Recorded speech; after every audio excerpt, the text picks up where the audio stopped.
Bu videoni darhol Damaschi akalarga jo'natib qo'yamiz. Akalar, hammaga xayrli kun, salomatmisizlar, charchamayapsizlarmi? Akalar, bizda yana bir bor Damas avtomobili va buni mostini, zadniy mostini moyini almashtiryapmiz. 86 ming yurgan, moyi almashmagan va mostdan ovoz chiqib qolgan, g'uvillagan. Mana hozir buni moyini ahvolini ko'ramiz.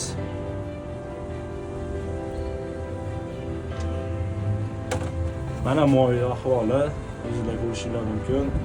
Holati qorayib, strushka bosib, asvos chiqayotibdi.